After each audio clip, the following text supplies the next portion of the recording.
सुई के बराबर। कोई समय यही छोड़ के जाना है।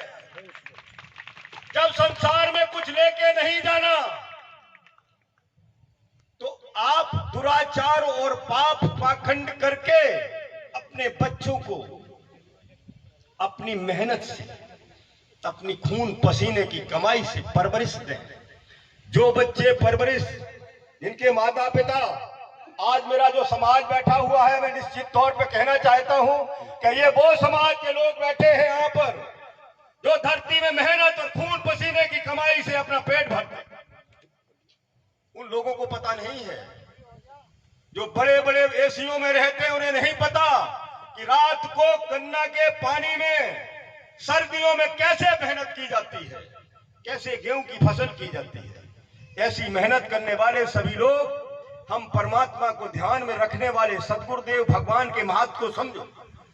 संसार में चाहे कुछ भी कर लो, कितनी भी आप धन कमा लो, लेकिन संत की महिमा कहा है कि संत मिलन को धाइये तज माया अभिमान। संत मिलन को धाइये तज माया अभिमान, ज्यों ज्यों पग आगे धरे तो कोटक यक्ष।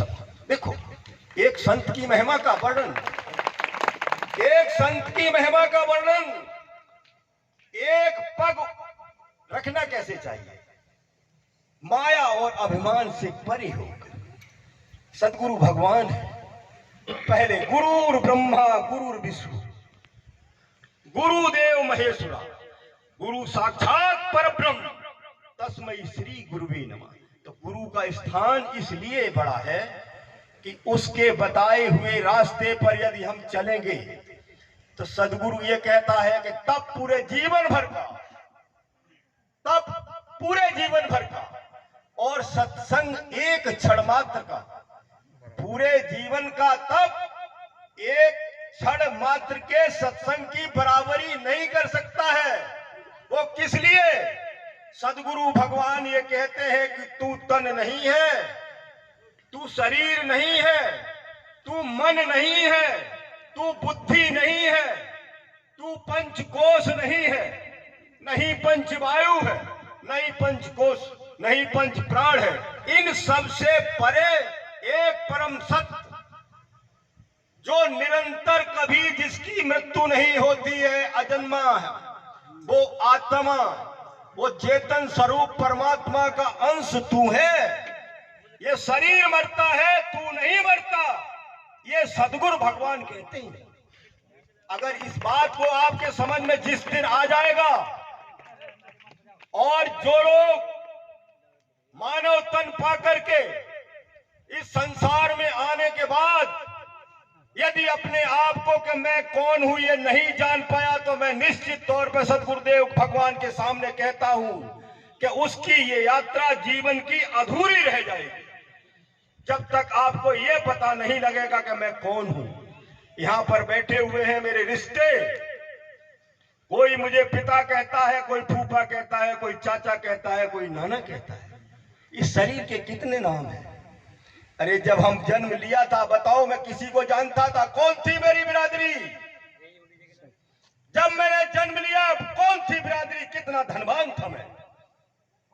ये छोटा और बड़ा रिश्ता मेरे समाज में, हम एक पिता के 4 बेटे थे, एक पिता के 4 बेटे, एक पढ़ लिख नहीं पाया तो गाय भैंस का काम जिम्मेदारी सौंप दी गई। जिस भाई ने मेहनत की खेती में, रात दिन मेहनत करने के बाद अपने भाई के बच्चों को दूध पिलाया, वो बच्चे पढ़ लिख करके बड़े हो गए, बड़ी नौकरी पाली। आज वही बच्चे भाई के आज हमसे भेदभाव रखने लगे, हमें छोटा समझने लगे, अपने आप को बड़ा समझने। अरे जब जन्म में भगवान ने प्रक्रिया जन्म में बदलाव नहीं किया, संसार में कोई भी जीव हो जिसने मानव का तन लिया है, माता के गर्भ में वो भी 9 महीने रहा है, बड़े से बड़े वो भी रहे हैं, माना ने पाला है उनको, सब उसी तरीके से आए हैं, उसी तरीके से जाएंगे, कोई यहाँ नहीं रहता। ये छोटा बड़ा भेद अपने आप में इस तरीके से समझ लो कि मैं एक बार बनारस में था, ये बीमारी लगी है, बहुत ध्यान से प्लीज गिव मी शूज। तो उस अंग्रेज की बगल में जो भीख मांगने वाला था, उसके बगल में एक भाई ऐसा बैठा था, उसके दोनों पैर कटे थे, दोनों। तो उसने भीख ना देकर कहा कि सीधे तू परेशान इसलिए है कि तेरे पैर में जूते नहीं। इसे भाई को देख ले जिसके पैर है ही नहीं जूता पहनने के लिए। संसार में आप लोगों से ये बात कहता हूं, अगर आप सुख प्राप्त करना चाहते हो तो अपने नीचे वाले को देख लो। बहुत से लोग ऐसे हैं जिनके हाथ पैर भी सरचप नहीं है। परमात्मा ने हमको हाथ पैर, संसार की सबसे बड़ी निधि दी है। भगवान ने हमको सबसे बड़ा हाथ पैर दिया, हम निरोगी हैं, हमें कोई बीमारी नहीं। सबसे बड़े धनवान संसार के हम हैं, लोग पैसे वाले हैं। इसके बाद मैं आपको दूसरी बात बता रहा हूं कि एक व्यक्ति पैदल चलने वाले के सामने जब साइकिल मिल जाती थी, पहले बुजुर्ग लोग बैठे हैं, तो जब किसी लड़के को एटलस साइकिल और एक मर्फी बाजा पेट पे टांग लेता था और हाथ में घड़ी जब पैदल वाले के सामने निकलता तो ऐसे घड़ी से टाइम देखता था। इतने में क्या हुआ, एक 4 व्हीलर वाला आता है तो वो धुआं मारता, उस साइकिल वाले को किनारे हो जाता है। धीरे धीरे ये प्रक्रिया चली जाती है बहुत ऊपर तक। हर आदमी के सामने ऊपर एक सीढ़ी है। हर चाहे कितनी गाड़ी भगा लो तो आपके सामने कोई ना कोई गाड़ी खड़ी मिलेगी आगे। संसार में सब आदमी के अंदर छोटेपन की भावना है। मन